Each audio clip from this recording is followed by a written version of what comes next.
تو میں نے ان چیلنجز کے ذریعے اپرچونٹی اویل کی اور تبھی آج آپ مجھے انٹرویو کر رہے ہیں، تبھی مجھے ایوارڈ ملا ہے۔ جو گلوری بانڈی پورہ کو حاصل ہوئی تھی، جو عظمت بانڈی، جہاں بھی ہم جاتے ہیں علم ادب اور آب کا نام لیا جاتا ہے، ایک صحافی بننے کا اور ایک ٹیچر بننے کا۔ تو میں نے کشمیر یونیورسٹی میں میس کمیونیکیشن جرنلزم کا وہاں شعبے میں داخلہ لیا، پی جی کیا۔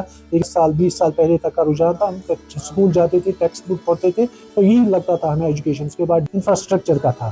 تو میں نے اس چیلنج کو قبول کیا، ہم نے اسکول کو رینوویٹ کیا اپنے پیسوں سے، ٹیچرز نے پیسہ دیا اور ہمارے گھر میں آتا رہتا تھا۔ تو بچپن سے میں نے اخبارات کو پڑھا ہے، اس کے بعد رسائل بھی آتے تھے، تو اس سے میری نشو نما ہوئی ہے ذہنی۔ ہاں، میرا نام جاوید احمد بٹ ہے، قلمی نام یا پین نیم میرا جاوید جواد ہے۔ تو اس وقت گورنمنٹ ڈپارٹمنٹ میں بیسک ٹیچر کام کر رہا ہوں۔ عام بچوں کی طرح میری بھی اسکولنگ ہوئی ہے سرکاری اسکول میں، بچپن سے لے کر یونیورسٹی سطح تک۔ تو اس کے علاوہ جیسے عام بچے دن بھر کھیلتے رہتے تھے، اسکول آنے کے بعد ندی نالے میں جاتے تھے نہانے کے لیے، اسٹیڈیم جاتے تھے، باقی جو میدان ہمارے اس وقت اویلیبل تھے تو ان میدانوں میں جا کر کھیلتے رہتے تھے۔ انٹرٹینمنٹ کا اس کے علاوہ کوئی ذریعہ نہیں تھا۔ جیسے عام بچوں کی اسکولنگ ہوئی ہے، ان کو زندگی میں جو ان کی اٹھان ہوئی ہے، تو میری بھی اسی طرح ہوئی ہے، کوئی خاص اس میں نہیں ہے کوئی خاص بات کہنے کی۔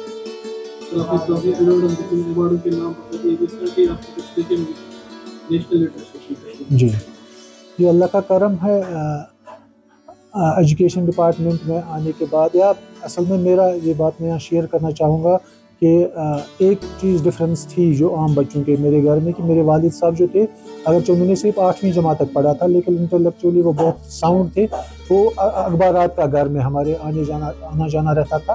جیسے ان دنوں اردو اخبار ہوا کرتا تھا، انگریزی اخبار اویلیبل یہاں نہیں تھے، آتا تھا کشمیر ٹائمز، لیکن چونکہ میرے والد صاحب انگریزی اتنی ان کی استعداد نہیں تھی پڑھنے کی، تو اردو اخبار ہمارے گھر میں آتا رہتا تھا۔ تو بچپن سے میں نے اخبارات کو پڑھا ہے، اس کے بعد رسائل بھی آتے تھے، تو اس سے میری نشو نما ہوئی ہے، ذہنی نشو نما، جس کا آج مجھے فائدہ مل رہا ہے نا، جس کی وجہ سے میرے اندر کرٹیکل تھنکنگ کا جو مادہ جذبہ پیدا ہوا ہے۔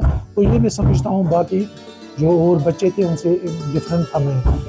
اس کے بعد جب اخبارات پڑھنے کے بعد یا اسی طرح لائبریری جانے کے بعد، کتابیں پڑھنے کے بعد، دو شوق میرے اندر پیدا ہو گئے تھے، ایک صحافی بننے کا اور ایک ٹیچر بننے کا۔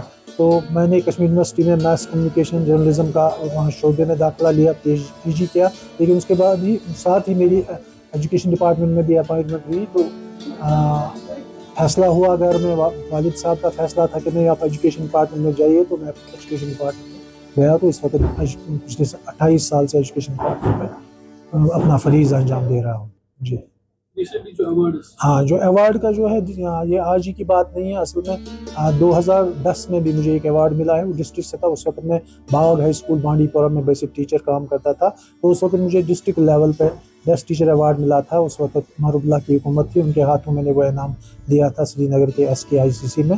تو پھر اس کے بعد 2021 میں جو LG ایڈمنسٹریشن ہے اس کی طرف سے مجھے ایوارڈ ملا، best teacher award on UP level. 2020 میں مجھے آل انڈیا لیول پر ایسوسیشن آف مسلم پروفیشنلز کی طرف سے ون آف دا جو بیسٹ مسلم پروفیشنلز کا ایوارڈ ملا آل انڈیا لیول پہ۔ تو حال ہی میں یہ جو انگام میں نے کام کیا، اس کو گورنمنٹ آف انڈیا کی جو نیپا ہے انہوں نے اس کو ایکنالج کیا، تو میں نے پورے ہندوستان سے 55 جو ہیڈس آف دا انسٹیٹیوشنز ہیں ان کو بلایا تھا، ان میں بھی مجھے بلایا تھا۔ تو یقینی طور پہ جب آپ کو کوئی ایوارڈ ملتا ہے تو خوشی ہوتی ہی ہے، اور اس سے ایک اور چیز ہوتا ہے کہ جب میں دلی گیا 3 دن وہاں رہے تو وہاں بہت کچھ سیکھنے کو ملا۔ ہندوستان کی مختلف ڈائیورس جو بیک گراؤنڈ سے ٹیچرز آئے تھے، تو ڈائیورس ان کا جو وہاں ماحول ہے، تو وہاں ان کے ساتھ 3 دن جب میں بیٹھا تو بہت کچھ چیزیں سیکھنے کو ملی۔ انہوں نے جو وہاں پر ڈفرینٹلی کام کیا تھا ان سے مجھے بہت کچھ سیکھنے کو ملا، تو اس کا فائدہ ہوتا ہی ہے۔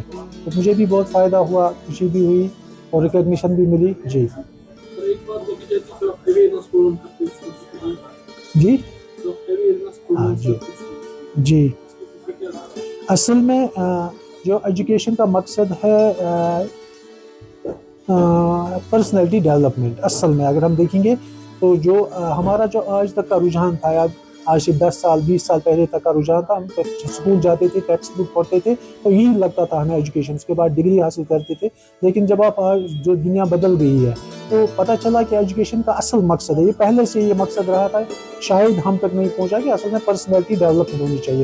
اور پرسنالٹی ڈیولپمنٹ ہونے کا مطلب یہ ہے کہ بچہ جو ہے وہ سوسائٹی میں جب بڑا ہو کر جائے گا, ایڈلٹ ہو کر جائے گا, تو اس کو چیلنجز زندگی کے درپیش آئیں گے, ان چیلنجز کا وہ مقابلہ کر سکے.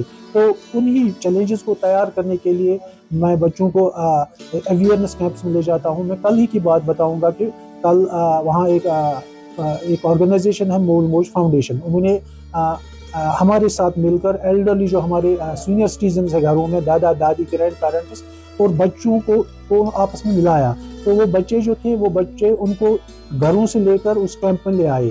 تو وہاں کیا ہوا, وہاں یہ کہ ڈاکٹر صاحبان نے ان کو یہ ٹریننگ دی کہ آپ کیسے ان کا بلڈ شوگر ٹیسٹ کر سکتے ہیں, بہت ساری جو بنیادی ضروریات کی چیزیں ہیں یا ٹیسٹس ہیں وہ ان کو ٹریننگ دی. دوسرا یہ کہ اس ایج میں کیا مسائل ہوتے ہیں. تو جو آپ گھروں میں جو آپ ایڈلٹ ہیں تو پیرنٹس کو فرصت نہیں ہوتی, اپنے کاموں میں ہوتے ہیں, بچے گھروں میں ہوتے ہیں, تو ان کو اس بات کے لیے تیار کیا کہ جب آپ گھر جائیں گے تو آپ یہ چیلنجز قبول کیجئے, اور ان چیلنجز کا مقابلہ کرنے کے لیے ان میں جو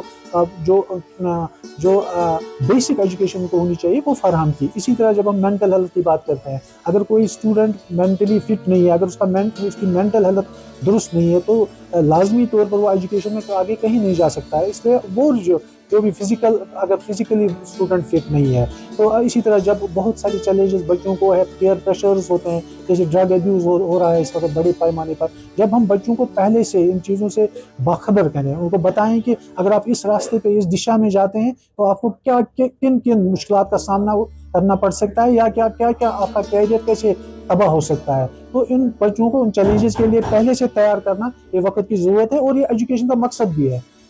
جب ہم نیو ایجوکیشن پالیسی 202 کو دیکھتے ہیں تو وہاں ان سبھی چیزوں کے بارے میں زور دیا گیا, اور وہی میں کر رہا ہوں. میں کوئی نئی بات نہیں کر رہا ہوں, میں کوئی ایسی بات نہیں کر رہا ہوں جو ہمارے سلیبس میں نہیں ہے, جو ہماری بکس میں نہیں ہے.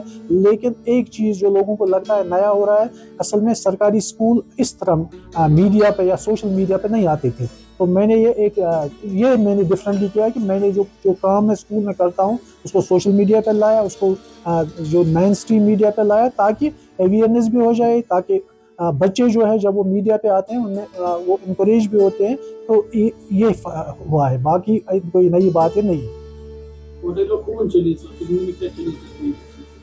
ایسے ٹیچر 3 سطحوں پر چیلنجز ہیں. ایک تو بچوں کے چیلنجز ایک ہیں, دوسرے جو جب میں HO آیا ہوں یا ہیڈ آف انسٹیٹیوشن ہوں, جو میرے کلیگس ہیں ان کے چیلنجز الگ ہیں. اس کے بعد جو میرے آفیسرس ہیں ان کے چیلنجز الگ ہیں.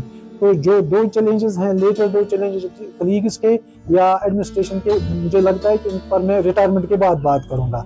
تو جو بچوں کے چیلنجز ہیں, بچوں کے چونکہ ہمارے جو گورنمنٹ اسکول میں پہلا چیلنج ہے کہ بچے جو آتے ہیں وہ غریب گھرانوں سے آتے ہیں, ان کا گھر میں کوئی زیادہ دیکھ ریکھ کرنے والا نہیں ہوتا. یہ ایک ٹیچر کے لیے گورنمنٹ اسکول کا جو ٹیچر ہے سب سے بڑا چیلنج ہے.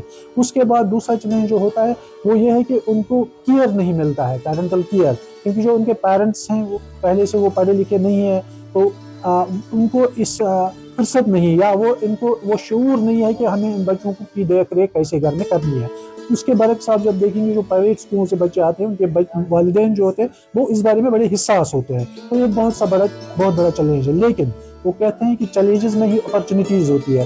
اگر آپ دیکھیں گے میرے لیے چیلنجز میں ہی اپرچونیٹی مل گئی ہے. اگر آپ دیکھیں جو اناگام مڈل اسکول میں گیا, بیسٹ ٹیچر ایوارڈ مجھے وہاں ہی ملا. کیوں؟ وہاں مجھے بہت سارے چیلنجز تھے. پہلا چیلنج جو وہاں تھا انفراسٹرکچر کا تھا, تو میں نے اس چیلنج کو قبول کیا. ہم نے اسکول کو رینوویٹ کیا اپنے پیسوں سے, ٹیچرز نے پیسہ دیا. اس کے ہم نے ٹینٹ لایا, ٹینٹ فراہم کیا. تو یہ انفراسٹرکچر چیلنج تھا. ٹیچرز کا چیلنج یہ تھا کہ ہم نے 2 ٹیچرز کو اپنے پیسے پر وہاں لگا دیا تھا.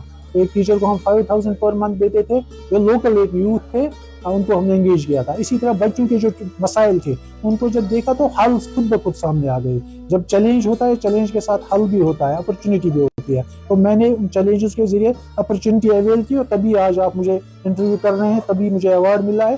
جب میں نے ان چیلنج جو مجھے آئے تھے ان چیلنج سے میں کم نہیں ہوا, ان چیلنجز نے مجھے خوف زدہ نہیں کیا, بلکہ میں نے ان چیلنجز میں اپرچونیٹی کو ڈھونڈا. اور یہی ایجوکیشن ہے اصل میں. وہ اسی لیے ہمیں اپنے بچوں کو بھی تیار کرنا چاہیے کہ وہ چیلنجز سے خوف زدہ نہ ہوں, بلکہ ان میں ہی اپنے لیے اپرچونیٹی تلاش کریں. So how do you feel as a bond equity? Since we come from